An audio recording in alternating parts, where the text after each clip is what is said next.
Start small small prayer, communication, small small prayer चालू कर दो। अरे कितने भी टैलेंटेड हो, ट्रेन में हवा में चढ़ना जानते हो, फिर भी दुआ करो, प्रभु ट्रेन में चढ़ रहा हूं, आप हेल्प करना। आप खाना बना रही हैं बहनें, खाने से पहले दुआ करना, प्रभु मैं जानती हूं आपने मुझे बहुत अच्छी बुद्धि दी है, लेकिन मैं फिर भी जानती हूं आप बेस्ट कुक है, आप खाना बनाइए, आप मेरे हाथों का सब। आप विद्यार्थी लोग जितने बैठे हैं, जब आप पढ़ाई करते हैं, प्रभु से कहिए, प्रभु मुझे टीचर ने सम सिखाए हैं, मुझे समझ में नहीं आते, आप सिखाएं। अब ट्रस्ट मी, वो आपकी छोटी छोटी बातों में भी इंटरेस्टेड रहता है।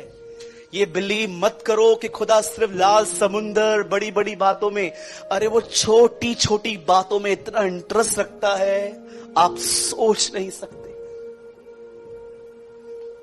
आपको पता है दाऊद क्या कहता है? बोलता है जब मैं पैदा भी नहीं हुआ था तब से वो मुझे जानता है। आप जानते हो, आप अस्तित्व में भी नहीं आए थे, अभी आपका नोज नहीं बना था, आपकी आईज नहीं बनी थी, तब से वो आपको जानता है। वो कहता है मेरी मां के पेट में मेरे बेदौल तत्व को वो जानता था कि मैं कैसे अपनी मां के अंदर, सिर्फ 2 इंच का था मैं, मेरी नोज कुछ सेंटीमीटर्स की थी खाली, ही नोज।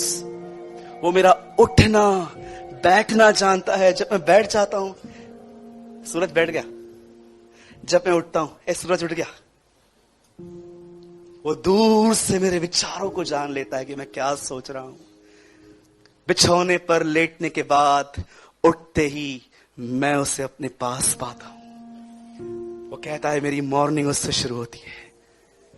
मेरे भाइयों, मेरी बहनों, मैं आप में से हर एक को कहना चाहता हूं, स्मॉल स्मॉल प्रेयर, छोटी छोटी दुआएं। मैं आपको सच कहता हूं, यीशु ने अपना सबसे बड़ा चमत्कार एक सबसे छोटी दुआ में करके दिखाया था। मैंने उस दिन एक्टिंग करके दिखाई थी ना चर्च में। अगर हम 4 लोग लाजर को जिलाने के लिए जाएं तो हम कैसे जिलाएंगे?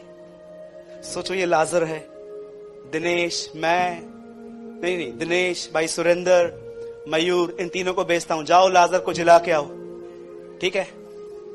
और मैं वहां पर खड़ा हूं साइड में, और ये तीनों, लाजर बाहर आ, आना, लाजर बाहर आ, बाहर आ, इज्जत जाएगी, लाजर बाहर आ,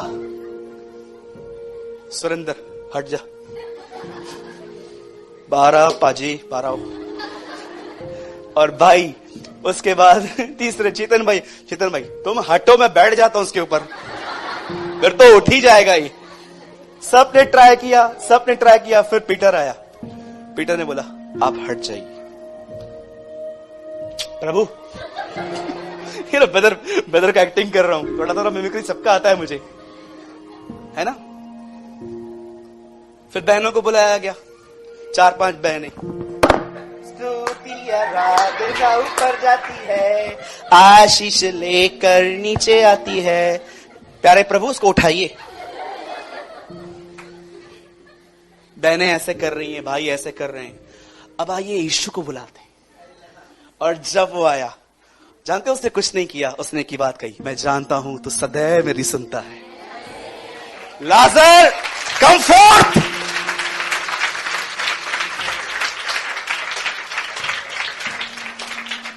He never pray इब्राहिम, इसहाक और याकूब के खुदा, आसमानी खुदा, जलाली खुदा, ए खुदा, ओ खुदा, never pray like, मैं जानता हूं तो मेरी सुनता है। आप जानते हो, he say come forth, बाहर आ।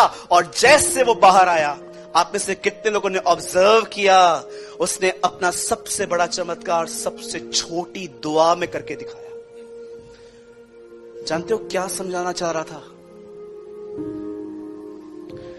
चिल्लाने से कुछ नहीं होता, संबंध रखना सीखो।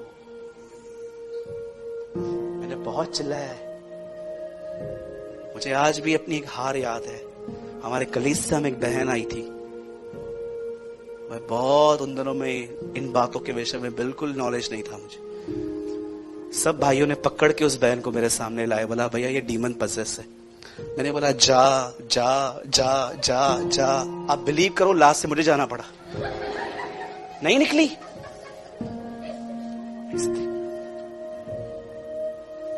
वो नहीं निकली। क्या ऑनर है ये। लास्ट में हमको मालूम उसको क्या बोलना पड़ा, आप अगले हफ्ते आइए, हम आपके लिए दुआ करेंगे। मुझे लगा कि खुदा क्या है ये, क्यों नहीं निकली। आपके एक कहने पर, नॉट अ सेकेंड वर्ड, 2000 दुष्ट आत्माएं सुअरों में समा गई थी। 2000 डीमंस इन वन वर्ड। कभी आपने सोचा है वो अनॉइंटिंग चर्च के पास क्यों नहीं है? क्यों हमें स्ट्रगल्स करने पड़ते हैं, गीत गाने पड़ते हैं लोगों के ऊपर? जानते हो क्यों? जानना चाहते हो? कितने लोगों ने वचन पढ़ा है, मैं पराधीन हूं? एक से कहता हूं, बताओ पराधीन का मतलब क्या होता है?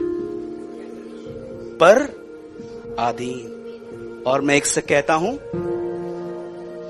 उस सूबेदार ने हमको सिखाया, अधिकार वही यूज कर सकता है जो समय अधिकार के अधीन है।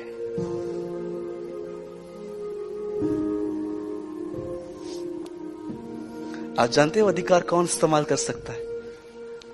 जो स्वयं किसी अधिकार के अंडर में है।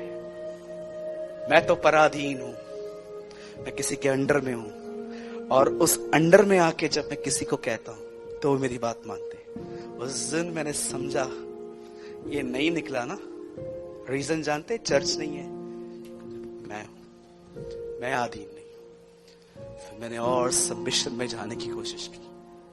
खुदा मुझे दिखा मैं और कहां गलत हूं, कहां चूक रहा हूं मैं। फिर परमेश्वर ने मुझे कुछ और बातें दिखाई कि ये चीजें हैं। फिर उनको करेक्ट की। उनको करेक्ट करते करते मोल्ड हो गया मैं। अधिकार वही इस्तेमाल कर सकता है जो समय किसी अधिकार के अंडर में है। मैंने तुम्हें परमेश्वर ने मुझे स्वर्ग और पृथ्वी का अधिकार है, इसलिए जाओ और उन्हें बाप, बेटे और पाक रूह के नाम से बपतिस्मा दो। यार यीशु ने पहले क्या कहा? अब जाओ, अथॉरिटी मेरे पास आ गई है। खुदा ने अधिकार दिए थे आदम को, आदम ने दिए शैतान को। यीशु ने क्रूस पे वापस छीने और चर्च को दे दिए। आमीन। एक अच्छी प्रार्थना जीवन बिल्ड करो। और मैं चाहता हूं आप सब बाइबल बंद करो अभी, सब यहां देखिए।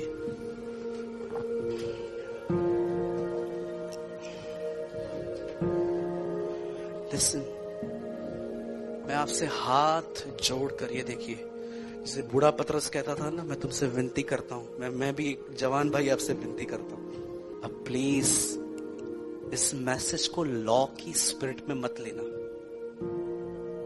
घर जाएंगे, घुटनों पे आएंगे, इसलिए क्योंकि भाई ने सिखाया।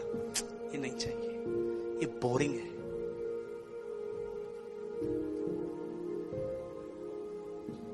मैं इसलिए बात नहीं करूंगा क्योंकि ब्रदर ने सिखाया है, मैं इसलिए बात करूंगा क्योंकि यीशु सुनना चाहता है। Be in a right spirit. नियम है ना, नियम इंसान को थका देते। 9 बजे नौकरी पे जाना है, कितना तंग हो जाते हैं ना हम लोग। जल्दी उठना है, काम पे जाना है। छुट्टी के दिन अपने कितने खुश होते हैं क्योंकि कोई नियम नहीं है, जब भी चाहो उठो।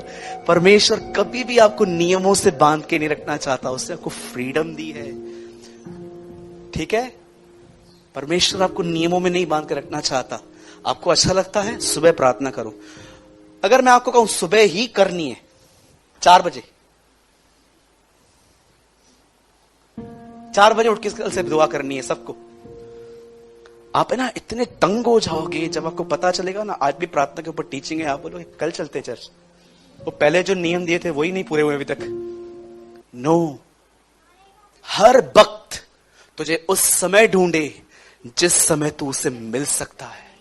परमेश्वर कभी भी आपको नहीं कहता कि बाउंड्रीज में। हाँ, सुबह मैं कभी कभी इसलिए कहता हूं क्योंकि सुबह में काम नहीं होता कुछ, लेकिन ये नियम नहीं है।